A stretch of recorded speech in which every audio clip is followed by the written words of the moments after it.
Okay, tonight we're studying the Sermon on the Mount, so it'll be in Matthew, the 5th chapter. That's where we're going to be for the next few weeks as we study this very exciting and provocative and great sermon that he preached at that time.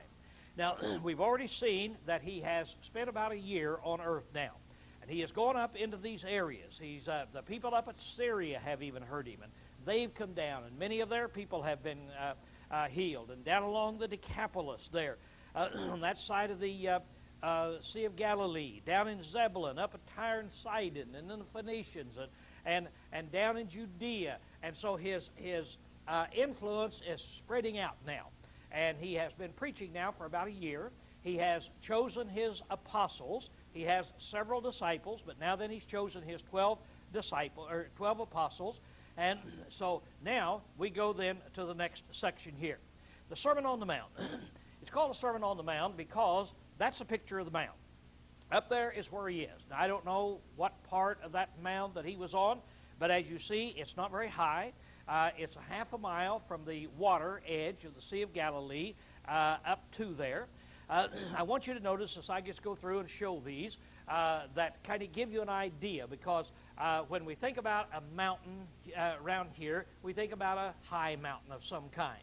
But this is not a high mountain at all. And I want you to notice the little dips that go through the side of this mountain. There's, I don't know, 3 or 4 of them that go down there, so you can kind of see how it fits in there as you look at it. There's one that shows just a little bit better of what that mount would look like, of where he went up there. Now this is the other side walking down. As you walk down, well, you can see a little dip that is in here. Now the reason I'm making a play on this dip is this, that Jesus had several disciples that went up there to heard him preach. And you say, how could so many disciples hear him preach since he didn't have a loudspeaker or anything? How could he speak that loud? Well, this up here, this mount, due to these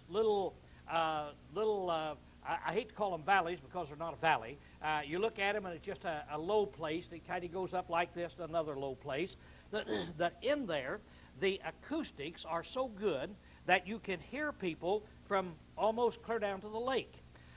Here the other day, just about 2 weeks ago, I saw something on TV. And there was a guy, and he was standing way down there. This other guy was standing up here about where we are right now.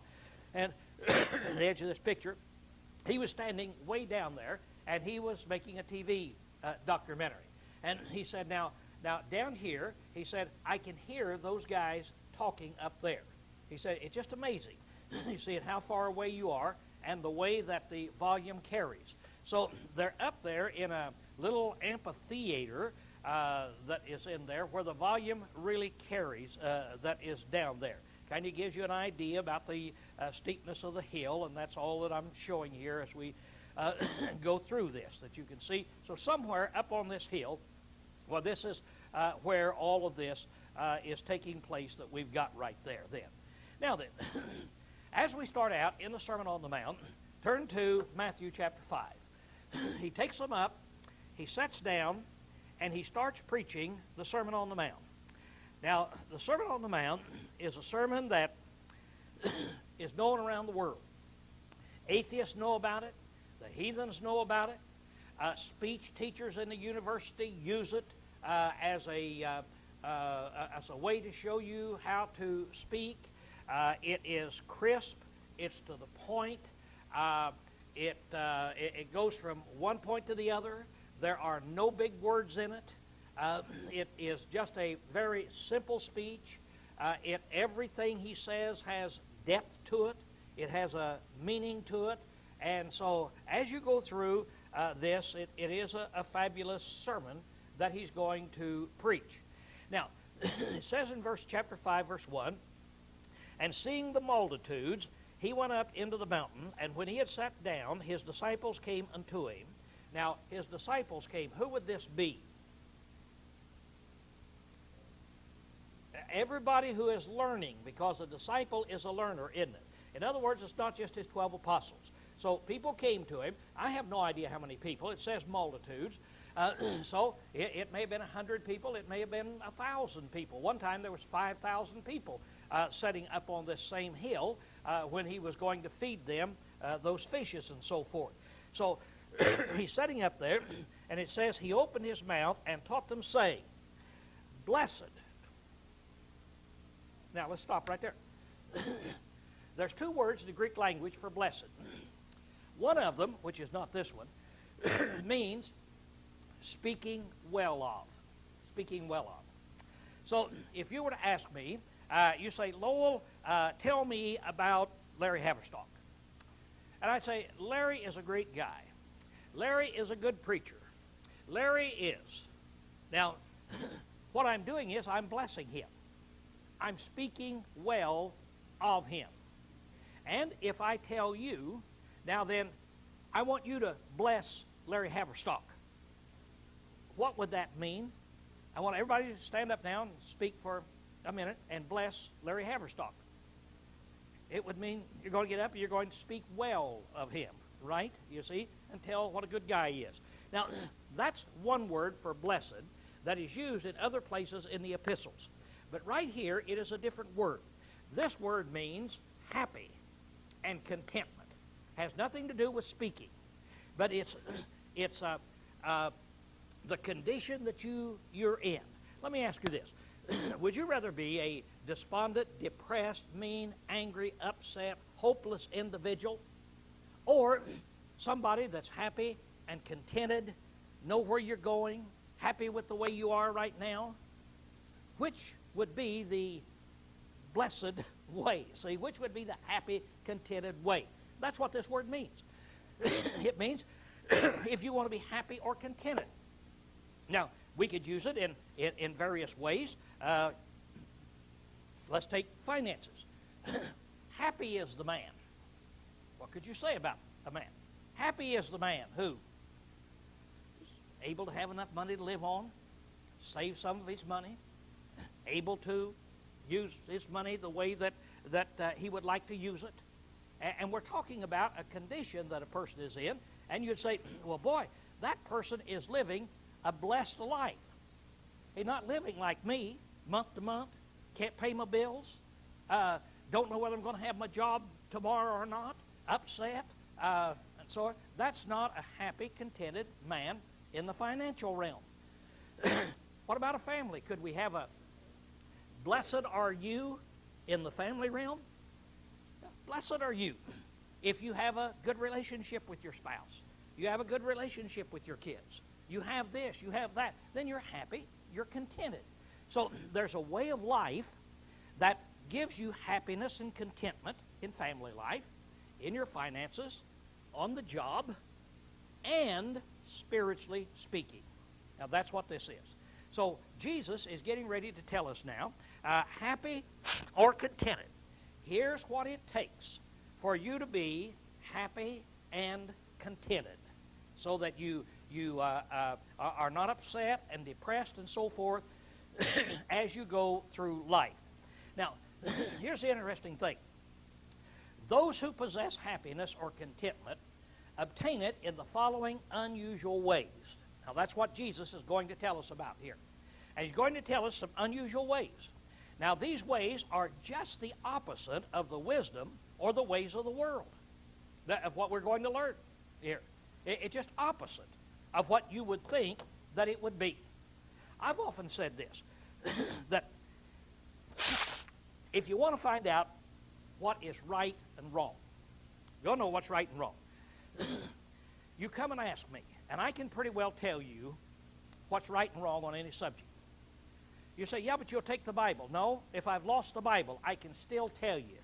You know how I know what pretty well? I won't make too many mistakes. Everything that I think should be this way is wrong. And so I say, well, here's where I think it should be. Then you just mark it down. That's wrong. Do the other. And you say, that sounds crazy, Lowell. I know it sounds crazy, but let's give it a try. Let's take a look at what does it take to be happy? What does it take to be contented that is in here? Now, many things that Jesus taught seem exactly backward. They appear to be opposite of the truth. They're what we consider inside out or upside down. For instance, you become the greatest in the kingdom by doing what? Serving. His disciples came to him and they said, Lord, who is the greatest in the kingdom of heaven? Now, who would you think would be the greatest in the kingdom of heaven? Well, it seemed to me like it'd be like Colin Powell, Secretary of State, somebody of that nature, somebody sitting on the right hand or the left hand of the president of a government. Those are the greatest in the kingdoms of men. That's what it seems to me. Jesus said in his kingdom, I'll tell you who the greatest is. So he called a little child over to him, picked up the little child and said, except you become as this little child, you're not even going to get in the kingdom. And then he goes ahead and he says, now the greatest in the kingdom of heaven is the one who serves. Wow, that doesn't seem right to me. It seemed to me like if I'm going to be the greatest in a kingdom, in a government, I ought to have people serving me. Isn't that the way it seems to you? But if I want to be the greatest in the kingdom of God, I can pretty well climb that ladder. I can get up there. And what do? It is by making a servant out of myself, by serving. So if you want to go high, you go low. See, you serve in there. Then he says, you will be exalted only by humbling yourself. Well, what do you know? You're exalted when you humble yourself. So if you really want to become a person that is held in high esteem and is really exalted, how do you go about it? Well, the way I go about it is bragging, isn't it? I get up here, I tell you, look here, look what a great guy I am. Boy, as I look out, I'm a lot better looking than any man I see out there. Now, how are you feeling about me now? How many of you say, Lowell, we hadn't noticed that. I believe you're right. You are the best looking guy here. You are the nicest guy. Everybody go home tonight and talk about what a wonderful man I am, won't you? No, a little while you start getting sick at your stomach, and then down it goes in here. Well, if you want to be exalted, what do? You humble yourself. Just the opposite of what you would think that you would do. He said, the first shall be last, and the last shall be first. That doesn't seem right to me. Doesn't seem right to me. If I'm going to be first, what should I do? I mean, it just seems logical to me. Get in there and jump in front of you and be the first, right? No, he said that's not really how you achieve the greatness. Now, as I said, and I think you can see what I'm saying now, that as you look at this, you say, well, how do you tell what's right and wrong? Well, the only way you can tell what's right and wrong is by reading the Bible.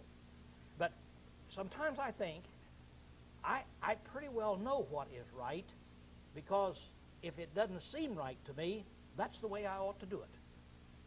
If I hear that somebody has something against me, Pauline here has something against me, comes to my attention, what should I do? Well, it seems to me like she's the one with the problem, doesn't it to you? I haven't done anything against Pauline. And so if she's got some dumb thing that she's dreamed up, she got a problem, and she can come to me. It's her problem. She can come to me and straighten it out. I don't have a problem. That seems right to me. But what did Jesus say? If your brother has something against you, you go to him. And so many things our Lord taught us that are just backward of what we think they should be. Somebody does me evil. They do me a really evil thing. Say something really evil about me, or do some evil thing. What's the right and just and fair thing that I ought to do to them? Get back at them, isn't it? I mean, don't you believe in justice? Don't you believe everybody be held accountable for their problems. So let them have it. What did the Lord teach? If somebody does evil to you, what do? You do good to them, and you'll heap coals of fire upon their head. See? And so what Jesus is going to tell us then in the Sermon on the Mount, so oftentimes, is so simple, it's so brief, and it's just opposite of what we think so often, as we'll see here in just a little while. But I want to correct some false ideas that we have about the Sermon on the Mount. When we live in America, we are bombarded with certain ideas, and we study the Bible with a false idea a lot of times. Now, there's some false ideas about the Sermon on the Mount. Number one, the idea that Jesus was teaching a new doctrine and correcting the errors of Moses is false. Now, we can talk about this a little bit more when we get down there. But Jesus is going to say, now you have heard it said of them of old that you do something, but I say unto you. And people have jumped to the conclusion, Jesus is saying, Moses said this, but I'm going to correct Moses. That's the common idea. No, not a word of truth in that.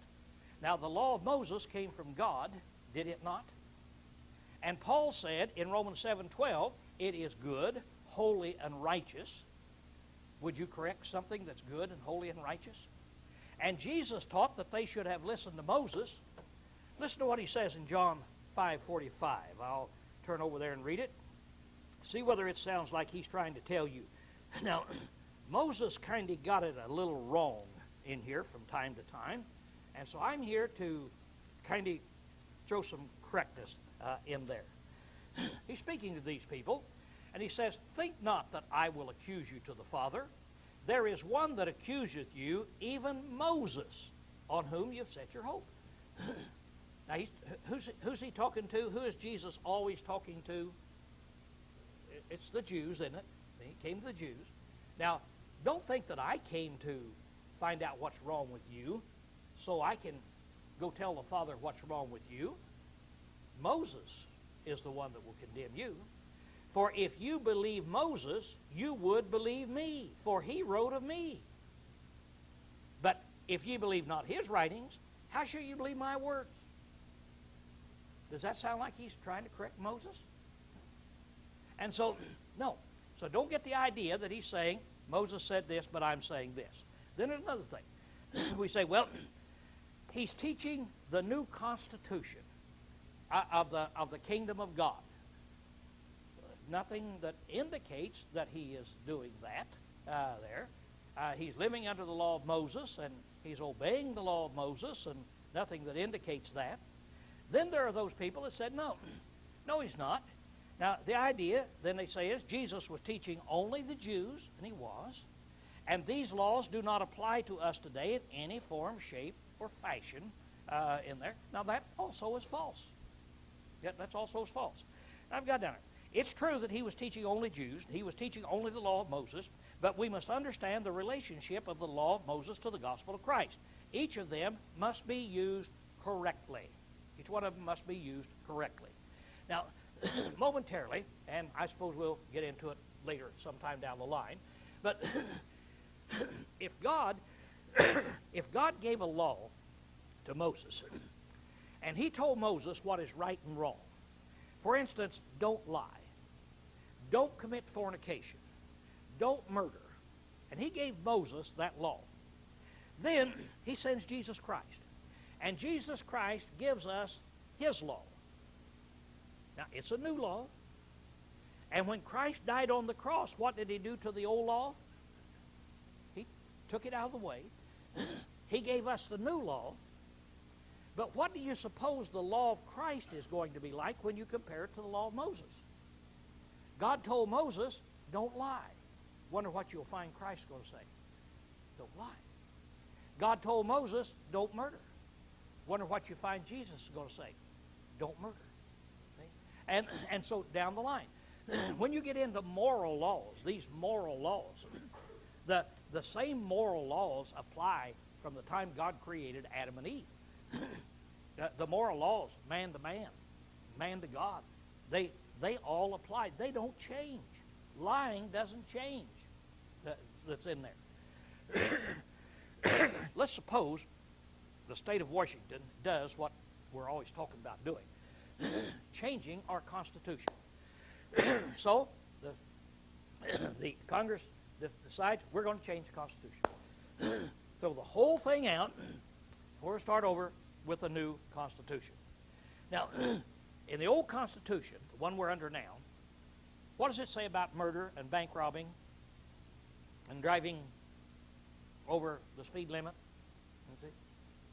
It's got those laws in there, doesn't it? Now, when we set up the new Constitution, what kind of laws do you suppose they're going to put in there? What do you suppose to be in there about murder? Same thing. Can't murder. Can't rob banks. Can't do this. Now, the old law is going to be taken out of the way. The new law put into place. You say, well, why do that? Because there are some old laws that are outdated in our Constitution down in Olympia.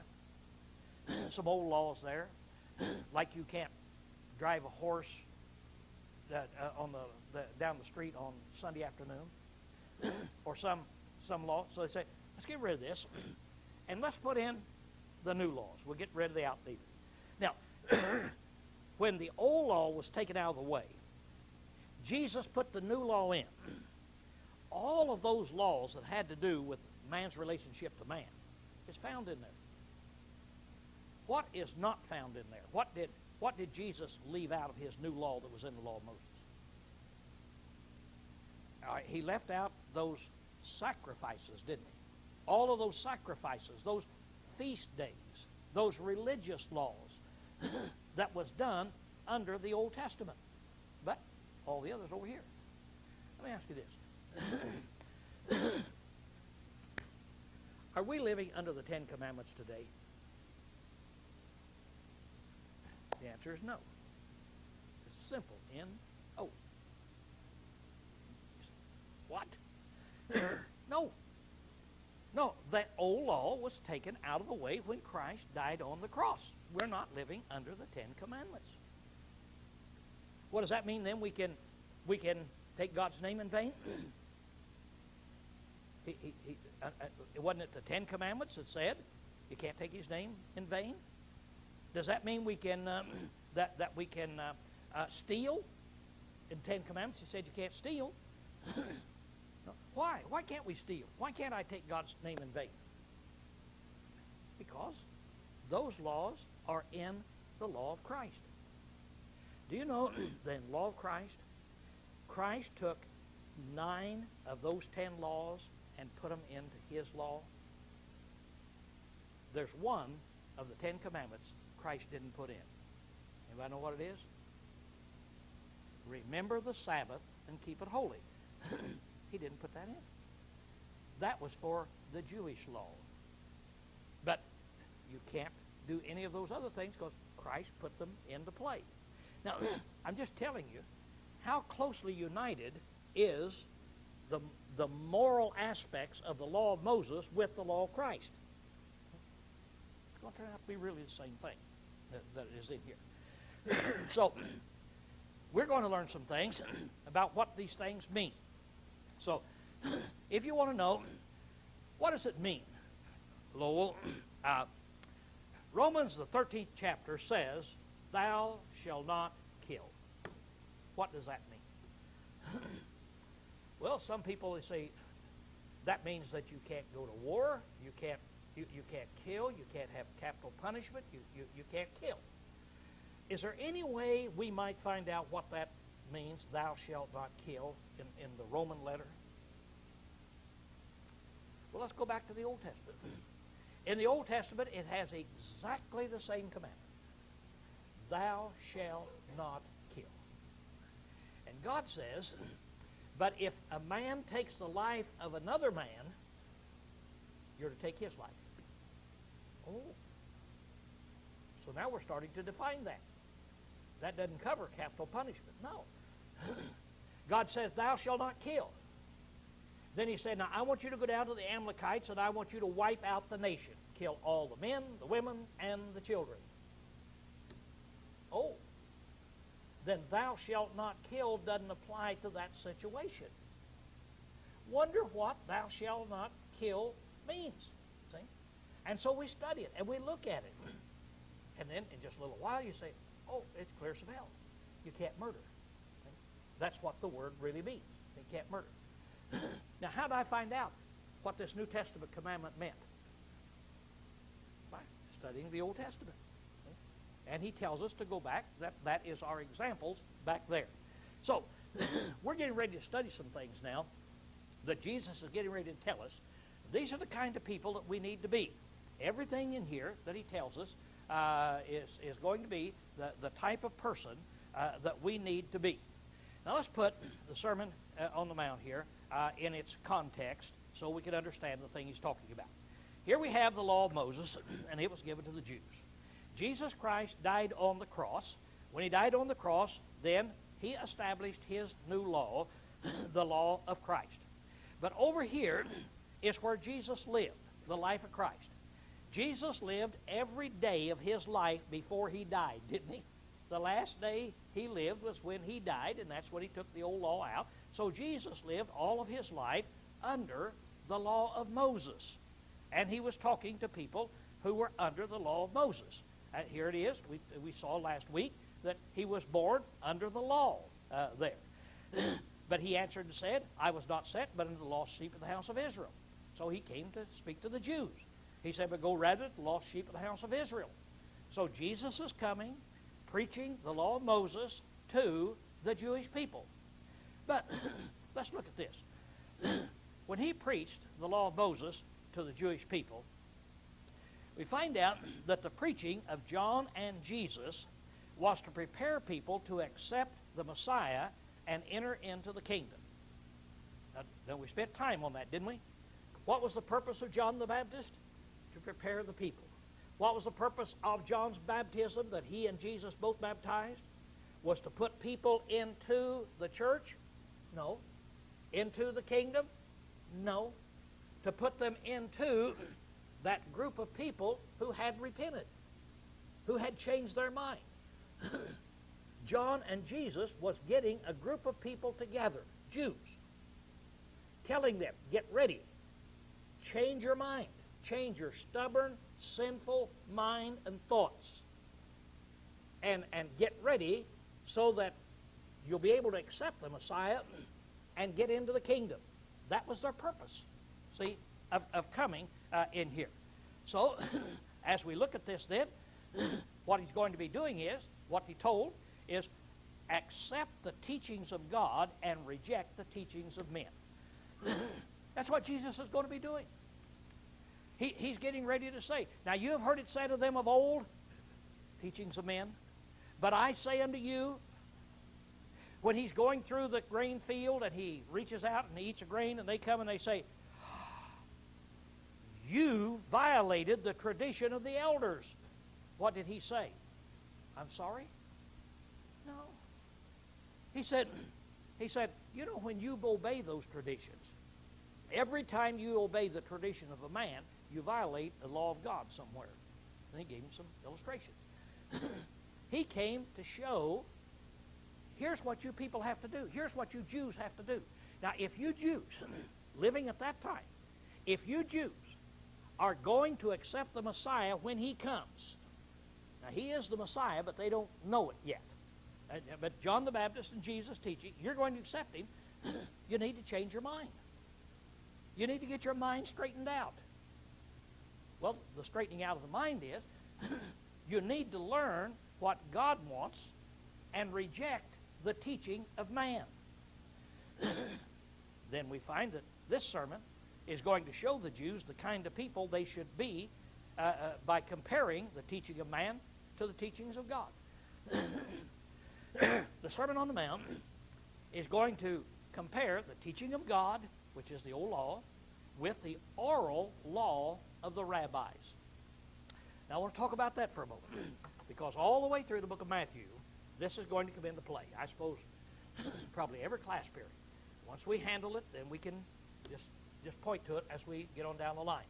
Now, the oral law of the rabbis.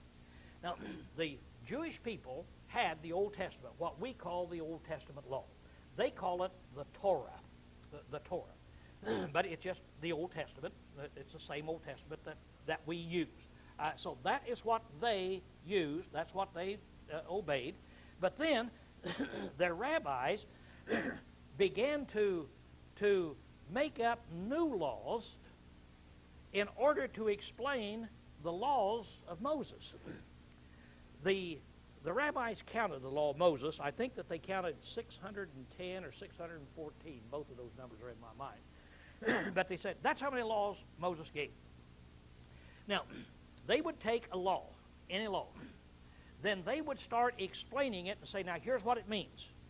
And they would give maybe 25 or 30 or 40 different laws surrounding that. I heard a Jew not too long ago say that in their writings of there, that they now have, for the one law, remember the Sabbath and keep it holy. That's all that Moses said in the law. They now have 1,600 laws explaining what that means. That's the tradition of men. That's what it's talking about. Now, in Jesus' day, they didn't have this oral law, as I've got. They didn't have it written down.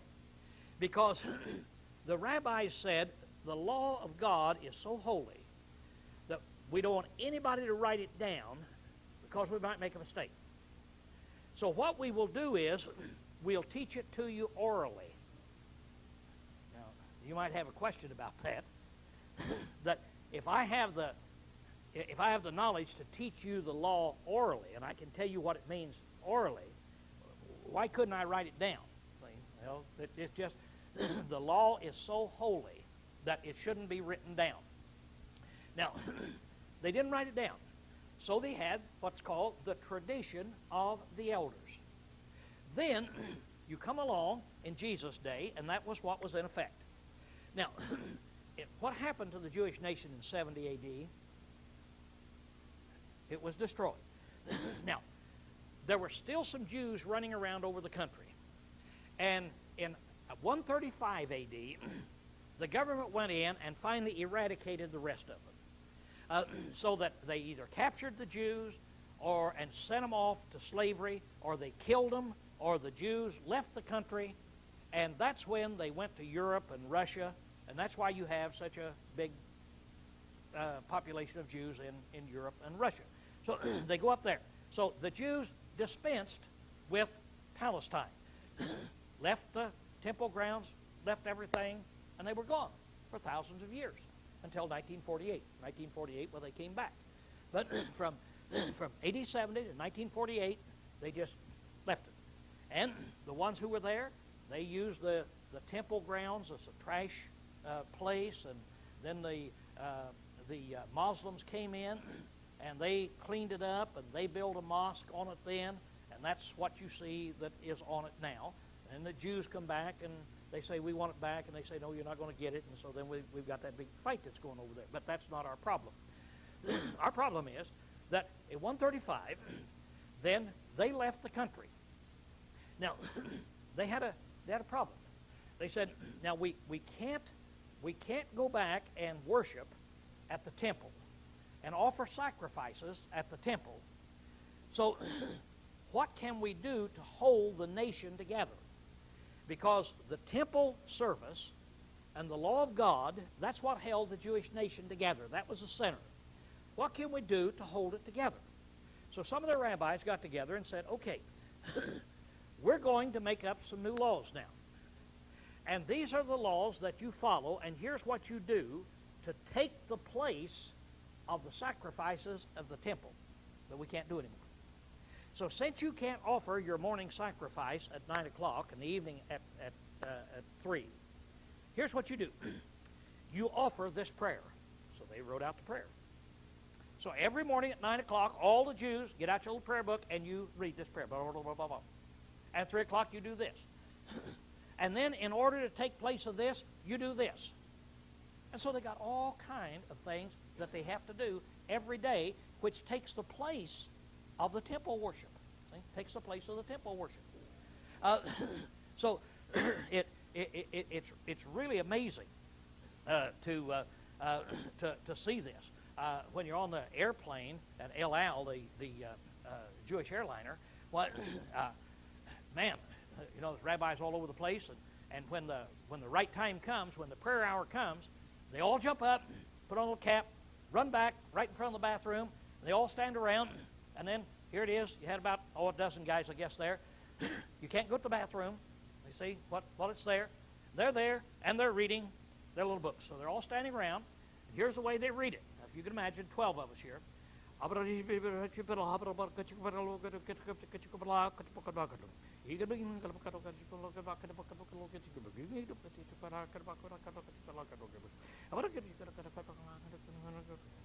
goes on and on. What, for 20 minutes? Seemed like 2 hours, but I suppose 20 minutes, I suppose. And so they all do this, see? And one guy, he'll stop and look around. And you always got to do this, see? When you do this. So all 12 of them stand there doing this. And so you do this. So they go like this, and they get through, and then all go back and sit down. Well, you're flying east, so the sun comes up at about 2 o'clock in the morning when you're going that way. So 2 o'clock in the morning, they stewardess and pulled all the blinds down. 2 o'clock in the morning, all the blinds go up. The sun's shining in your face. These guys are back there, and they're praying again. So they have to pray at the very first time that they see the sun. So you can't go to the bathroom. They wake you up, but you have to sit there in the seat. And so on and on it goes that they have these laws that they have. And they live by these laws. And it's taken the place of the law of God. See? Now, if Jesus was here, do you suppose he would participate in that? See? Well, that's what they were doing. See? And that's where these laws come from that they've got right now. So they then said, now, since the temple's been destroyed, people are going to be scattered into Europe and Russia. We better write these laws down. So they wrote them down. And they called it the Mishnah. So now then they write down the oral traditions. While Jesus was here, they were called the tradition of the fathers. Then it's called the Mishnah there. Now, here we've got it. I took it off the internet today. You can see some of the things there that I've just lined up there. The decline of the number of knowledgeable Jews seemed to have been a decisive factor in Rabbi Judah, and so he made a decision. He'd put this thing into writing. Then you get down here, eventually some of those rabbis wrote down their discussions and commentaries on the Mishnah laws in a series of books known as the Talmud. So now, you start out in Jesus' day, you have the tradition of the fathers. Nobody can touch it, nobody can write it down, because it's too holy. Then, after they're scattered out, they said, we had better write it down because there's not enough rabbis that know what we're talking about. So they wrote it down, and it's called the Mishnah. Then they said, now, what does the Mishnah mean? So the rabbis started discussing this. So then they wrote another book of what they put in the Mishnah, plus what the rabbis said, and that's a Talmud. And then the commentary that you get down here is the Gemara that is here. Now these are the holy books. See, this is what you do in this. I just read the other day that in this Mishnah there was considerable discussion about whether you could eat an egg that a hen laid on the Sabbath. That's what you find in here. Remember, you're not supposed to work on the Sabbath. Now that hen labored. Can I eat her fruit of which she sinned when she laid that egg? I mean, no doubt about that. So can I eat that sinful egg? And so they argued about it. Well, no, the egg's not sinful, so you can. So there's a big argument, a considerable thing going back and forth of whether you can do that or not. And on it goes. In these laws up here, they have it where it says, when you go and you pick grain on the Sabbath day, that's harvesting grain. In other words, you go out and you just pick a little bit and throw it in your mouth. That's harvesting the grain. Now, the big danger, though, is this. Now, this is one of the 1,600 laws you see they have. The big danger is not just that you're breaking the Sabbath and harvesting, But when you put it in your mouth, one of those little grains of wheat might fall on the ground, and if it does, you have just sown wheat. So you're not only harvesting wheat, but you're sowing wheat. And not only that, but if a bird comes along and picks it up and carries it off somewhere and drops it, you've caused the bird to become involved in harvesting, in sowing this wheat. And so there's 1,600 laws telling you just exactly what you can do. You can walk across the room if you have on both shoes, or if you have on neither shoe. But if you got on one shoe and a kid comes up, and picks up one shoe and throws it over there, you can't get up and walk across the room with one shoe because you'll limp a little bit, And so that's working. So you can't walk across the room with one shoe. And on and on and on it goes that is in there. So it's unbelievable what you have in here. And Jesus condemned this. Now, they had a law in there that said you can only travel about 7/8 of a mile away from home on the Sabbath day. They marked it off. They said here to here. Then the rabbi said, this is how far you can. They drew a stake. Then they measured it. It comes out about 7/8 of a mile. And they said, now you can go from here to here away from home. That was the law, away from home. So then they got to the discussion, what do you mean by home? Well, home is a place of where your belongings are. Okay? So I happen to notice here tonight I brought 2 handkerchiefs, not on purpose, but boy, what a great thing it is. I'd go a Sabbath day's journey. That's as far as I can go. Throw down a handkerchief. Now, there's my handkerchief. I'm home. What's the definition of home? It's where your belongings are. So I go another 7/8 of a mile, throw down another handkerchief. Now, how far can I walk? I can walk 7/8 of a mile away from home. And so they could go wherever they wanted to as long as they had enough handkerchiefs. And so then it said, you can't travel except by water. Now, that gave them a problem because if you're on a boat, on a Sabbath day, why, man, you got to stop that boat out there, a Gentile boat. So they said, if you're traveling by water, now listen carefully what I'm saying. It's important. Listen carefully. If you're traveling by water, then you can go as far as you want to. But that's the only way you can travel on the Sabbath is by water. Well, then airplanes were invented. And they got this big airline. Now, what are we going to do? We can't travel on the Sabbath day because the only way you can travel is by water. So they're going to have to shut the airline down. And so I said, no, not so. It says you travel by water. So they go in, get a little medicine bottle, fill it full of water. The pilot sticks it down in his briefcase or down a little pocket, takes off, and he's traveling by water. Yeah, changes the definition of the word, but that's what these laws are about. That's what I want us to see. I want us to see, the reason I spent some time tonight on it, I want us to see how ludicrous they are, how unbelievable they are. So when Jesus confronts these Jews, he's not just confronting a bunch of nice guys. He's confronting these hypocrites who know that they're right. And I'll tell you something. If you're ever on an airplane with those guys, don't you ever try to tell them you're right. Don't you ever try to get your way. You're in trouble because they don't make mistakes.